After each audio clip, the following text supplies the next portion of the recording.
লোকে লোকাৰণ্য চাহপুৰৰ মা মনসা আৰু অষ্টনাগ পূজাথলী।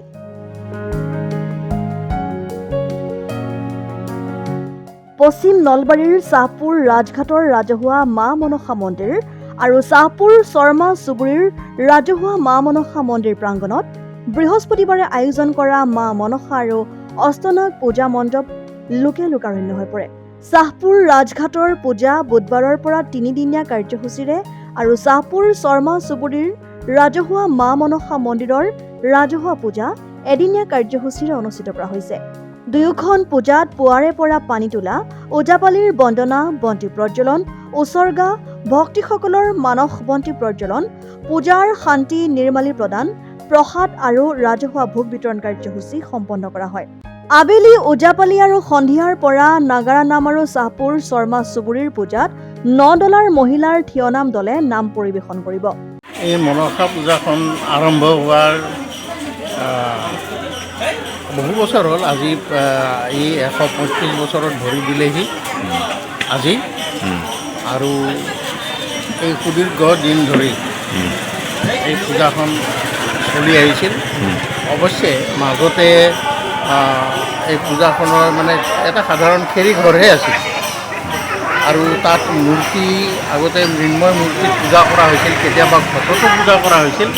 কিন্তু 1967 চনত বৰ্তমান যিগৰাকী বিগ্ৰহ ইয়াতে আছে, এই বিগ্ৰহগৰাকী ৰংপুৰৰ পৰা অনা হৈছিল বহুত বছৰ পূৰ্বে, আৰু সেই বিগ্ৰহ ইয়াতে 1967 চনত প্ৰতিষ্ঠা কৰি তেতিয়াৰ পৰা একাধিক্ৰমে এই বিগ্ৰহতে পূজা কৰি থকা হৈছে।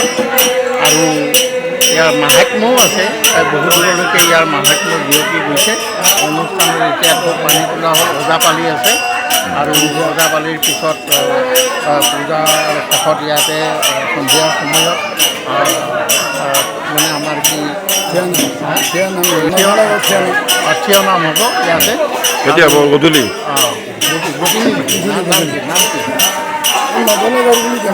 নদলা গাঁৱত থিয়নাম আছে আৰু ইয়াৰ পিছতে আমাৰ পূজাখনৰ আজি সামৰণি পৰিব। চামতাৰ পৰা ৰাজেন বৈশ্যৰ ৰিপৰ্ট, অসম টাইম।